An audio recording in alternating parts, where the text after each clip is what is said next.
کاش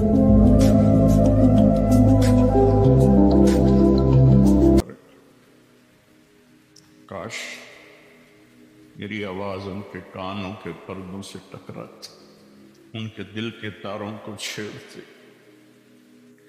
ان کے اندر اللہ اور اس کے رسول کی محبت کی جوت جگاتی۔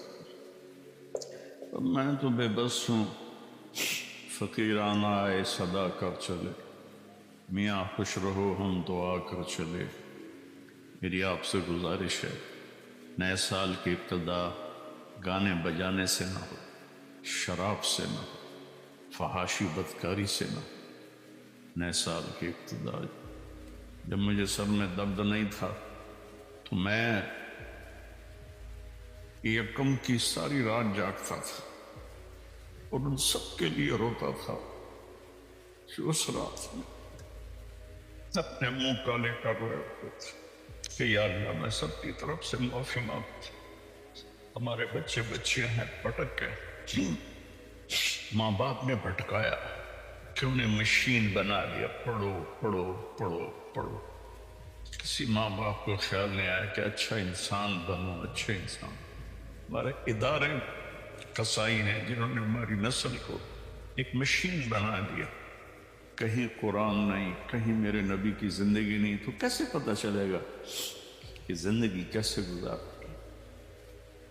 تو میری گزارش ہے کہ اس سال کی ابتدا گناہ سے نہ کریں، نیکی سے کریں۔ ساری رات میں جاگتا تھا اور پھر عصری کے وقت میں روزہ رکھتا تھا، ان کے لیے دعا کرتا تھا کہ یا اللہ تیرے حبیب کی امت ہے، تجھے بھول گئے ہیں لیکن تجھے مانتے ضرور ہیں، تیرے نبی کو بھول گئے لیکن تجھے مانتے ہیں، انہیں معاف کر۔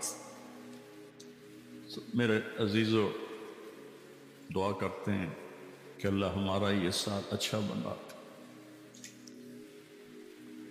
لیکن میرے بھائیو، انسان ساری زندگی زور لگاتا رہے، وہ یہ نہیں جان سکتا کہ میں کہاں سے آیا ہوں، میں کیوں آیا ہوں، مجھے کس نے بھیجا ہے، مجھے کس لیے بھیجا ہے، یہ مجھے مارتا کون ہے۔ میں تو سارے صحت کے اصولوں کے مطابق عمل کر رہا تھا، پھر یہ دل کا دورہ کیسے پڑ گیا؟ اور میں تو سارے حفاظت کے نظام لے کر چل رہا تھا، پھر یہ اچانک کس نے سانس کھینچ لیا اور جیتا جاگتا وجود وہ مٹی بن گیا؟ یہ وہ سوال نہیں جس کا علم انسان کے پاس نہیں، اس کے دماغ میں بھی نہیں، اس کے کمپیوٹر میں بھی نہیں، اس کو باہر سے دینا پڑتا ہے، یہ باہر سے اس کو ملتا ہے۔ گاڑی کیسے بنانی ہے علم اندر میں تھا، وہ آہستہ آہستہ آہستہ آہستہ۔ میں جب 2000 میں امریکہ کا سفر تھا تو ہم ہیوسٹن کے ایئرپورٹ پر جب اترے تو 1914 کی ایک گاڑی کھڑی ہوئی تھی، وہ 1914 میں جو انہوں نے موٹر بنائی تھی وہ وہاں ایئرپورٹ پہ کھڑی ہوئی تھی۔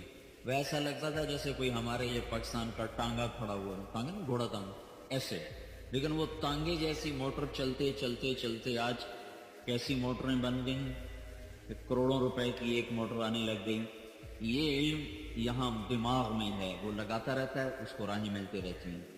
کون ہو پتہ نہیں، کہاں سے آئے پتہ نہیں، کس نے بھیجا ہے پتہ نہیں، کہاں جا رہے ہو پتہ نہیں، کیوں مرتے ہو پتہ نہیں، موت کے بعد کیا ہے پتہ نہیں، موت خود کیا چیز ہے پتہ نہیں۔ موت کیا ہے؟ سائنس کی کتابوں میں 200 جواب لکھے ہیں، موت کیا ہے، یہ ہو سکتا ہے، یہ ہو سکتا ہے، یہ ہو سکتا ہے، یہ ہو سکتا ہے، سارے غلط۔ تو بھائیو، یہ سب سے پہلا علم ہے کہ مجھے میرا بھیجنے والا کون ہے، مجھے کیوں بھیجا گیا۔ اگر میں اس میں مات کھا گیا تو میں بہت بڑی ہلاکت کا شکار ہو جاؤں۔ تو اللہ تعالیٰ نے اس کے لیے 1.25 لاکھ نبیوں کو بھیجا، انہوں نے آ کر بتایا کہ تمہارا پیدا کرنے والا اللہ ہے اور اس نے تمہیں ایک مقصد دے کے بھیجا ہے، اور موت اللہ لاتا ہے اور زندگی کو اللہ نے وجود بخشا ہے، اور تم ایک گندے پانی سے بنے ہو، اس سے پہلے مٹی سے بنے ہو۔ واللہ خلقکم من تراب ان ربکم اللہ، تمہارا رب اللہ ہے۔ کہاں سے اس نے تمہاری پیدائش کو شروع کیا؟ من تراب، پھر کہاں سے؟ ثم من نطفۃ، پھر کہاں سے؟ ثم خلقنا النطفۃ علقہ، پھر علقہ فخلقنا العلقۃ مضغہ، پھر مدغہ فخلقنا المدغۃ